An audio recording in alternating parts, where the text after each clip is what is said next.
Hello and welcome to this pre-detect webinar on the topic of engaging employees in your organization's data protection efforts. So my name is Charles and I'm a privacy and GDPR compliance specialist at pre-detect. I'll just give a quick introduction about myself and then I'll throw it over to my guest on this webinar, Steve. Really happy to have you, Steve. So a quick introduction about myself. I'm a privacy and GDPR compliance specialist at pre-detect with a primary focus on the UK market. A regular day, you'll find me advising on issues related to data protection, the DPA, PCR, and of course the big one in 2021, Brexit, and the UK GDPR. With a background in management consulting and legal advisory, that allows me to take kind of a business-driven approach and try and make privacy simple. So as I said in this webinar, I'm lucky enough to be joined by Steve from VoIP Unlimited. Perhaps you'd like to give a quick background, Steve? Thanks, Charles. Yeah, so I'm Steve Dickens. I've got almost 50 years experience in the telecoms industry, including 10 years leading BT's corporate quality team, ensuring achievement and renewal of all management system certifications, and managing compliance against the corresponding international standards. I also spent 3 years responsible for managing compliance around gifts and hospitality. There's a matrix of people in 65 countries and customers in 170 countries as part of the anti-corruption and bribery team. And I spent the last 3 years as compliance officer at VoIP Unlimited, which is an internet telecom service provider responsible for all aspects of legal and regulatory compliance, including training, monitoring, and reporting. So that's me. Yeah, that's great. Thanks, Steve. There's a real wealth of experience there to bring on this webinar. So now we've got a quick agenda here, and just to note, everyone can, at any point, there should be a little questions box on your webinar software there, where you can throw in a question, and then we'll address those at the end of the webinar. So feel free to throw something in there. And here's the agenda we'll be running through today. So we're going to cover what a culture of compliance might look like and some tips on how to achieve it.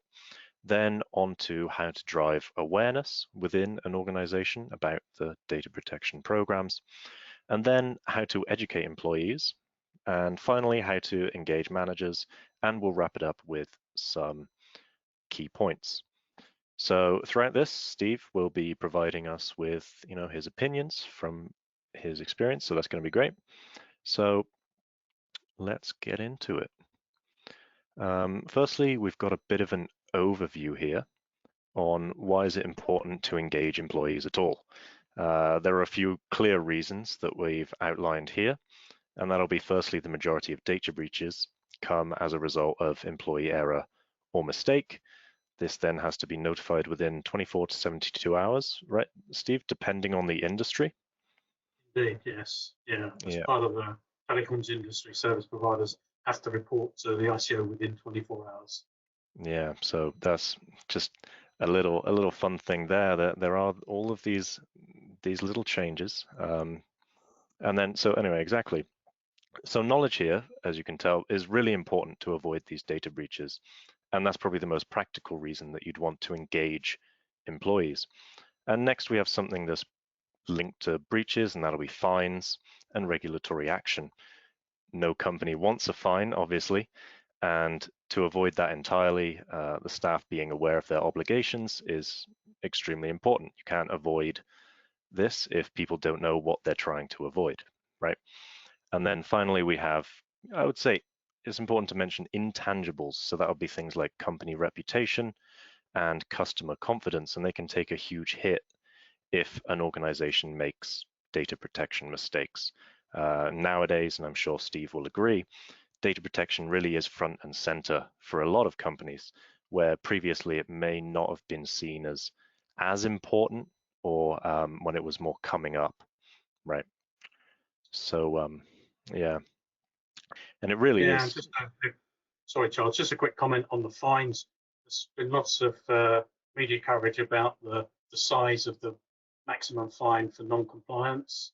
You would have seen British Airways fine of 158 million just recently. But it's the small things. Talking about reporting within 24 hours.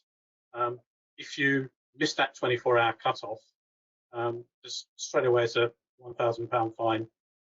No questions asked. That's just a late reporting fine for every organisation and for every breach. Yeah, and that's a really good point, because that's something that could impact, a very small organization. A £1,000 fine, that could be quite impactful, couldn't it? It really could. So now we've got a bit of a background here. We're going to move on to the interesting stuff. So the culture of compliance is extremely important. And I'll give a little overview, and then maybe we'll go into some examples, some tips, something like that. So firstly, what is a culture of compliance? This is when compliance is built into all of the organization's processes, employee behaviors. So this could be through things, there's a couple examples on here to give you an idea. This could be through the mission and values, job descriptions, employee understandings of really what they have to do. And these things will keep compliance at the forefront of the employees' minds, and ultimately ensure that everyone within the organization understands the importance of it and really what they're trying to achieve. So this could be done in a traditional way, so including a strong policy in employee handbooks, and this could be a kind of basis, but getting that information ingrained into daily work life can be a bit more of a challenge. And this really is the engagement question, right? So how do you get people invested? So what do you think, Steve? Do you have any examples maybe, or good practices here? Well, certainly is a good practice, I think, is all too often we in the compliance industry tend to focus on how to stop people doing things wrong. So we find that policies and procedures are written around what generally proves to be the 2% of people that are doing things wrong, rather than the 98% of people who are doing things right. So Yeah. all I would say in terms of a kind of a practical framework is couch your information as education rather than something that penalizes people. Just encourage them to do the right thing and enable them to do the right thing, rather than, clearly you need to have something that penalizes people for doing it wrong, but that shouldn't be the focus. Yeah, yeah, that's a good point. I think that really speaks to just how, not even just data protection, that speaks to motivation of employees in general, right? You don't want to, a bit of carrot and stick. You need the best of both there to really get people engaged. Yeah. So with that in mind, we're going to move on to how to drive this awareness. So that appears to be the main problem, right? How do you really get people to do this? Like I said, you can show people a policy, you can hand out unlimited policies, right? But how do we do this in an engaging way? How do we motivate people in an engaging way? And obviously, information here is quite important. Making sure people have the tools they need, the resources, right? And this is, of course, one of the primary roles of the DPO or a compliance department, to act as a resource. You don't want to be seen as just a task. Data protection isn't an annoying task. You should be there to help. And by doing that, how do you do that? You can provide best practice, and then that'll lead to a better internal culture. So we have here communication is key. Communicate effectively, and the messages should be clear and consistent. Steve, outside of that, do you have any pointers or maybe tips for a DPO or compliance manager to Yeah, incorporate this? yeah, thanks, Charles. I think linking back almost to the previous slide about culture, Hmm. people need to remember that our employees don't come to work deliberately intending to be non-compliant. They come to work with the best of intentions to do the right thing in the right way. So it is about information, as you were saying, and as part of our data protection awareness training, we tell not just people about what's important for their role in terms of compliance, but we actually talk about the end-to-end customer journey or the end-to-end business process, so people know not only what they've got to do and where they impact on compliance, but what other teams do and how they will impact on compliance as well. I mean, there's simple things about motivation, and we, for every month that we have no data breaches, for instance, I buy everybody in the company donuts. So it's almost a laughable thing now. It's on the first of every month, I get a whole string of emails asking me how we did in the previous month in relation to data protection, and are we going to get donuts or not? Which is a simple thing, but it keeps it at the forefront of people's minds. And as you were saying earlier, Charles, it makes them remember it's an ongoing thing, not just something they need to cover as part of their induction training or anything else. It is a day-to-day thing that they need to live with. Yeah, that's great. That's great. So we can see there how something really quite small can actually get people really engaged, right? So that's a really good example. That's a really good example. Just see a new line on the budget for donuts.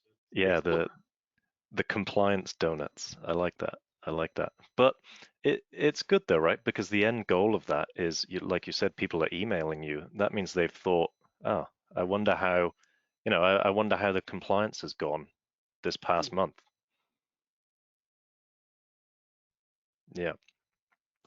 So here we have the communicate. We have do kind of small things to motivate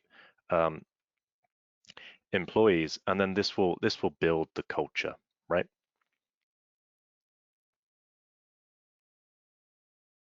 Okay. So you mentioned there, Steve, education. Now, education. This is a valuable topic, and naturally, it seems that to get people on board with data protection, obviously we have to teach them about it, right? And effective trainings, of course, will avoid the majority of the problems that we mentioned earlier. So breaches, fines, regulatory penalties, things like that. And these trainings can be done in a handful of ways, right? So it really depends. Here we've got the point, implement an employee training that works for your company. I think that's really important. So it could be in-person workshops with different departments, obviously less so now with COVID, right? But we got to think long term. And the reason for that is each department will have different requirements, right? And it could also be an online solution like we at PreDetect offer, again with the different departments broken down, but you really got to look at what works for your company. So Steve, like the training has to be accredited, right? And the aim should be to connect data privacy risks to the employee's own work role and life, right? And you kind of touched on this a little bit on the last slide. How do you see that, the connecting it to individuals' work Yeah, role? yeah, very much. I mean, the training that we provide is very much around the team or role based. So everybody who's experiencing the training at one time can understand what it means for them, what it means for their day job, and what it means for their colleagues. We start from a simple perspective, which is how would you want or expect your own data to be handled? And kind of get people to talk about that as a mindset, and they generate some suggestions of how they would want their data handled, and then we turn that round and talk about how the company actually delivers and executes those particular features. So in that way, not only have we linked what we do as a company around data protection to their role and their day-to-day tasks, but we've also linked it to their personal lives, so they understand a little bit of what it means for not just them in the company, but also for our customers, and how compliance breaches would impact on our customers. So, and that Yeah. tends to kind of cement the activity and the learning. Yeah. I think that's really good, especially the part where you kind of make everyone really think, how would you want your data to be treated, right? If you're putting yourself in that position, then the outcome is going to be good for the end user, I think, because obviously everyone wants to have positive their data to be treated in a positive way, right? I think that's a really smart approach. And I imagine I don't know if this is the case, but I assume you may have even had some suggestions that were quite useful, right? Yeah, just generally, I think we've used it to hone our approaches. I can't think of a particular example off the top of my head Sure. that's come from a particular staff member, but one of the things we do is to talk about our recent experience. So any breaches that we've had, and that tends to trigger, I hadn't thought of that kind of conversations, Yeah, those which those again kind of just reinforces the learning because it makes it real for the individuals. sure those kind of oh, of course, this is how we could improve what we're offering here, right? And I think that's I'd be interested to hear your opinion. Actually, this is something I've just thought of. Would you say that the by doing this kind of exercise, the compliance department, the compliance manager, DPO, whatever the case may be, can really add some unexpected value? Maybe not unexpected, but they can really add a lot of value to the company um, in that way. I'd like to think so. As Yeah, a DPO, I'd like to think that I add some value to the company. Yeah, but it's almost more as a facilitator and sure. channeling the thoughts and ideas from a much wider audience than just me as the compliance officer in terms of Hmm. driving what we do as a strategy. Um, so Yeah, that's where I see the biggest value that the DPO compliance officer has is being able to talk to the teams and more importantly come across as an approachable person and resource such that the teams will talk to me. So I don't have to go looking for instance, for any data breaches or anything like that. They all come to me, with their hand up. Excuse me, Steve. This is what's happened. What do we do about it? yeah, definitely. And that's really interesting because you really do have the holistic kind of you got a real bird's eye view of the whole company in a way. Mm. Um, so that's interesting. That's really interesting.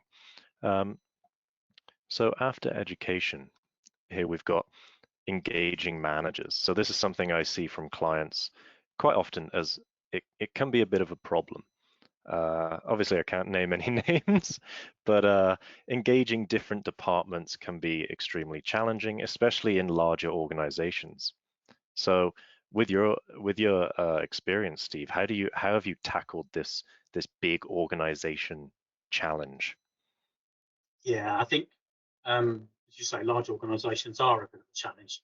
The key is to make it personal. So it's all very well getting a policy sign off from the chairman, chief exec, or something like that, but it just becomes one of a stream of messages from the chief executive or pieces of paper that have got somebody's signature on. I won't say they go straight to the bin, but they don't have the impact that perhaps you want them to have. So it's Sure. about working with the teams to understand who do they see as the lead player in their organisation, and that may well be a local or regional manager or a functional manager, depending on how the company is organised. But it's about getting them engaged and in signing off policies that are relevant to that part of the organisation, hosting webinars like this or some other short call with the teams, such that people can hear and see messages from people that they see as their leaders. Yeah. And the way that you get that get them engaged is to maybe have a small subcommittee of the regional team that can discuss how you translate those messages to their people, such that when they put those messages out or policies that they sign, they've actually got some skin in the game. So you make it personal for them as well as for the employees that are on the receiving end. Yeah, I think that's really really important. Kind of, not sure if this is really the word, but you're kind of localizing it, right? You're making Yeah, it matter more in a way. yeah. One other way that we do that is include, most organisations have some kind of business review. Certainly, if you've got any kind of um, ISO certification of any flavour, that will involve some an annual management review. And one of the things we do is to include a review of our data breaches and the whole issue of compliance breaches in that management review, where it's seen as having the same weight as the sales performance or customer satisfaction. And the fact that it's discussed as part of the management review conveys to the employees that it has the same level of weight within the organisation, and the same level of importance in the organisation. So Yeah, that that's helps engage the managers as well as the employees. yeah, I think that's really important, and that kind of goes back to what I was saying right at the start about how data protection is more important now, and people are taking it much more seriously, in small and large organizations, right? So I think that's a really important point there. Really important point. So here we've also got that the management team should lead by example, and I think that's what you're talking about there, Steve, when you're saying, it is being mentioned in the meetings and it is being brought up, so people do see it as important. And again, here we've got some stuff about the communication, that the messaging has to be consistent across the organization and the messaging has to come from the management team. And I think here this could be amended with your point that not just from the management team, but from the relevant people to you, right? Yeah, yeah, Definitely, yeah, and definitely. they're all competitive individuals, so it's quite easy to put up a chart showing data breaches by department, and I find that tends to trigger a little bit of a discussion between, particularly between those that are at the bottom end of that chart. So they look to see how they can improve, and they always want to do better than their colleagues. So it's uh, it's certainly a way of getting them to lead by example and get engaged. Of course, yes. I mean, a bit of friendly competition. Obviously, the emphasis on the word friendly there Yes. uh, will motivate people. It will. Um, so, what have we got next? Next, we have. I think that's that. Did you have anything else on engaging the managers there, Steve? No, I think it's all I covered think if there's that any questions around that that. covers the important points. Yeah. So, um, here we have some key takeaways. So I'll just kind of run through them, and Steve, if you want to jump in at any point, feel free. Um, so we've got one here that realizing that engaging employees is not a job for one person, it's a company-wide practice. Um, that's really important. Um, very important there. And then it's, I guess, tacked onto this, and maybe you've got an opinion, Steve, is that it's not just a company-wide practice, but it's also an ongoing company-wide practice. Yeah, yeah, absolutely. Yeah, not a And one I and think done. that's, yeah, I mean, that's our donut challenge is a good example of that, where people think, even if they haven't thought about data protection in between the months, they certainly think about it at the beginning of each month, Hmm. um, which again gives the opportunity. I also put out a general email around just an update on data protection issues that I've seen in the press, the media, elsewhere. So the Yeah, latest, either high level fine from a high profile company or anything like that that I spot, just so people get to see almost every couple of weeks they see a message around data protection. It just keeps it at the forefront of their mind and reminds them that it is an ongoing issue. Yeah, yeah. And then we've got education is extremely valuable in achieving the high level of compliance. I think that one's quite straightforward, right? If you want people to adhere to the regulations, then they need to understand it, and they need to understand it in a way that applies to, as we said, their work, right? What they do. Um, and this is where the kind of traditional, throwing a policy in an employee handbook, you start to see that it is a bit lacking, don't you? Yeah, yeah, and I think that builds, if you like, to the next 2 points about culture. You want a top-down approach where, as you say, somebody writes a policy, almost the Star Trek approach, make it so, whereas if you want a real compliance culture, it needs to be a bottom-up thing that will help your organization in the long run. Not just around compliance, not just around data protection, but I think that's a better business culture in every sense. Yeah, and that does kind of lend to what we were saying earlier about the added value that a DPO can provide. You're not just the culture of compliance will also help the kind of general culture of the business, right? The kind of organizational culture.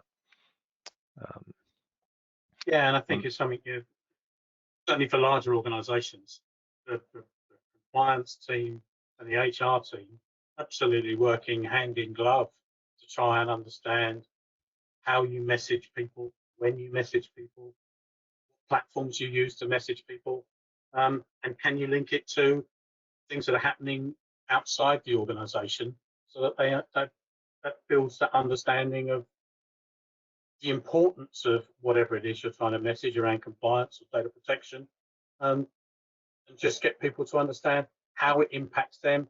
And certainly we had a culture in BT of thinking about our customer's customer, given that we're suppliers to large business organizations. So, okay, so what does it mean for their customers if we get compliance wrong? yeah, that's really interesting. I haven't heard that customer's customer approach before. Um, that's that's really interesting. And then the last one we've got here is, of course, avoiding potential fines. At the end of the day, no one wants a fine, um, and no one wants a data breach because it's not just the fines; it's the intangibles I was mentioning earlier. Um, Company reputation can be severely damaged. You mentioned, Steve, that you'll send out a little newsletter with breaches and things like that. You don't want to be the company on that list, do you? No, I have to say, recently there's been a, a very limited number of high tech companies that have appeared on there. As you can imagine, with the situation around Google and Facebook and the number of legal challenges they have about how they use data. Yeah, So, I mean, in the telecoms industry, the talk around talk and millions of customers whose data was exposed due to a data breach. That has re-emerged, if you like, through the Queen of Carnage, as she's been described, running the test and trace. Dido Harding, who's running the test and trace system, was the the test and chief yeah, executive talk at the time. There's things like that. It's not just reputation that takes a hit once. Reputation like that stays with you for a long while. Somebody said to me once definitely. that the disappointment of poor quality stays with you 10 times as long as the joy of a cheap price. And I think it's the same kind of applies to all kind of compliance reputation issues. Yeah, definitely. And the reputation really is a big one. like you said. And what's the phrase? It's something like it takes years to build and a day to fall apart or something like that. Is that I don't know. something? I think you can put whatever timescales on each of those things as you like, but yeah, I think the message is there. Yeah.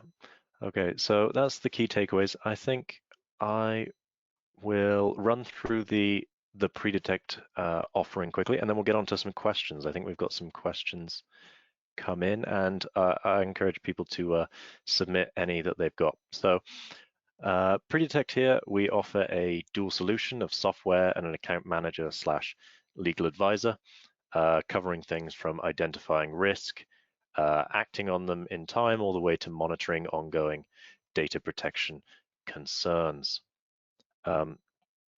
So we also have a great task-based system that allows DPO or compliance manager to allocate tasks across departments that come as a result of an original gap analysis. And this will also provide alerts where various policies have been updated and really allows you to simplify the management of data protection.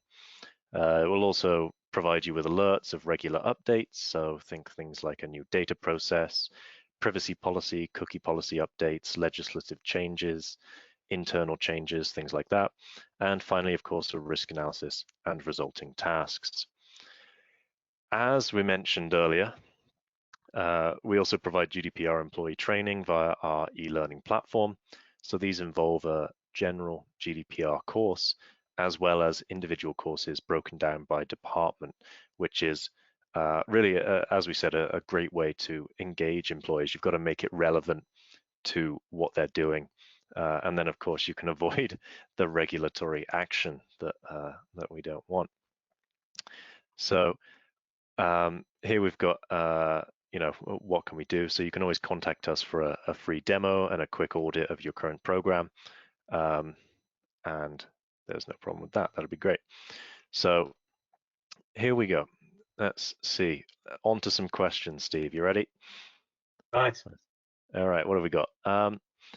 This is an interesting one, actually, Steve. If potential data breaches are self-declared by employees, if you offer a reward for no breaches, such as donuts, how do you know that all potential data breaches have been reported to you and employees are not reporting these in order to get a reward? What do you think about that? Good question.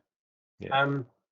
I think that's a problem with offering a reward for any non-compliant, for any period of time where you don't have a non-compliance. That's the right way, without putting too many negatives in. I think you have to build confidence in your organization, and that comes from the cultural awareness, and making people aware that, certainly from a telecoms perspective, because we've got this key 24-hour reporting timeline, if something then is exposed after that, it's going to be a fine whatever we do. So as part of our training, we explain that to people, explain that we need them to open up around any kind of data breach, whether it's something they've caused or something they've seen, and just build that confidence that they will do that. I suppose there's something that says I can't, in all honesty, say absolutely. There's people haven't reported a breach, but they haven't reported things that we've subsequently picked up. So I suppose I'm confident in that respect. Yeah, I do think that's an interesting question, but it's also quite a tricky one to answer, right? Because uh, we'd like to think that, of course, everyone is comfortable coming forward with these Yeah. things, and that is the culture again. You need the kind of psychological safety in there for people to, and this actually goes back to another thing you were mentioning earlier, that you're approachable, right? Mm. That's one of the things you aim to kind of Yeah. get in the workplace. Do you have any tips on how you kind of get to that, or is it just, you know, be making yourself available for people, things like that? Yeah, I make a regular an issue of regularly speaking to our um, department managers. So if they do need to speak to me, it's not the first conversation they've had in a year or something, which might make them a little more hesitant to contact me. Whereas, Mhm. if they've had a conversation in the last week, it doesn't feel quite so bad. Definitely, And, yeah. Then and it's also more. talk with them about what's going on in their area of the business, what kind of issues, what kind of potential compliance issues do they think would exhibit in those areas. So you can kind of try and build it. I won't say quite so far as to make them failure free, but you can start to build into the processes points that just give people the opportunity to take stock before something might happen. Yeah, definitely, definitely. And what you said about, having a chat every once in a while, that people will definitely not feel intimidated by the thought of having to come to you if you've just spoken about, I don't know, some big breach you saw or something, right? Mm. It'll be just makes it a bit more approachable. So, yep, that was an interesting question. Thank you for submitting that one. What have we got here? What are the most common data breaches you observe that this engagement can help with? What do you think, Steve? So yeah, our um, our biggest problem, and I believe the biggest or most common uh, area of data breach, just talking to people at the ICO, is the disclosed in error. So as I said earlier, people don't come to work to be deliberately non-compliant. Generally, they try and do the right thing, but disclosure in error is the most common. Um, we found in analysing that, the biggest problem is autocomplete function in Yep, Outlook. yep, So yep. you start to type somebody's name that you want to send an email to, and because instead of Charles at pre-detect, you get to Charles at somewhere else who you were speaking to or emailing just a little bit earlier, picks that up, auto completes the wrong email address, and you've hit the button to send before you realize. So we're trying to introduce, in the same way as the highways people in the UK would have a 2-second rule on the motorway about how far you should be behind the car in front. I'm trying to introduce a 2-second rule in business. So you just stop and think and check before you click the send button. It's Yeah, a small thing, but it seems to be doing the trick.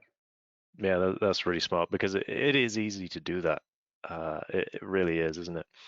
And that could be a client list, that could be anything Yeah, going who knows where, right?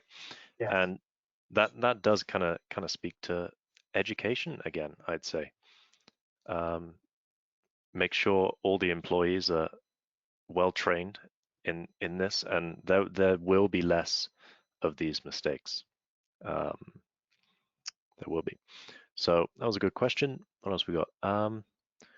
The ICO have published on their website a Think Privacy Campaign Toolkit for mm. engaging and educating employees, such as posters.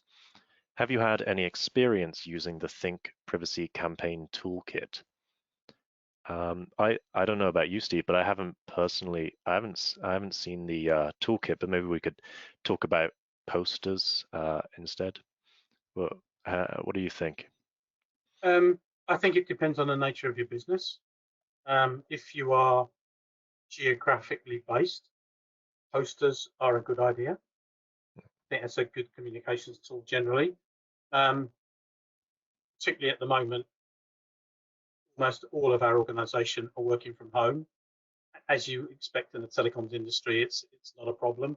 Um, but as a result of that, physical poster doesn't work. No. So you can kind of use some kind of electronic reminders that flash up a poster window, if you like.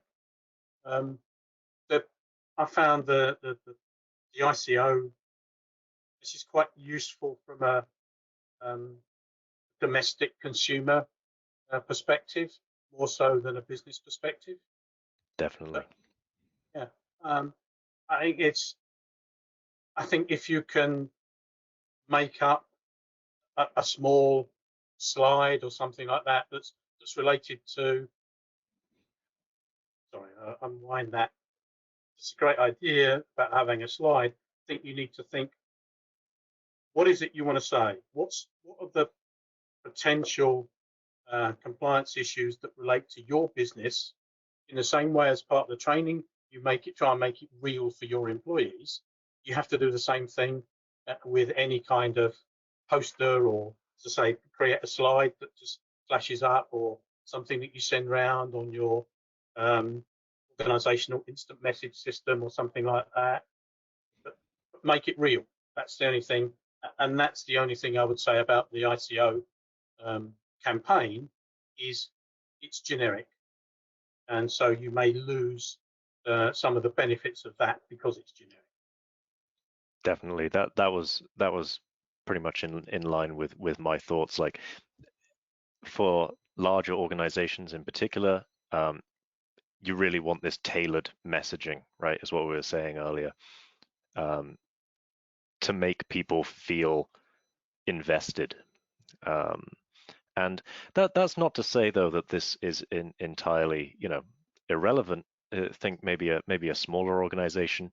I can see how it may be valuable in a smaller, a small office or something like that. It could have its uses for sure.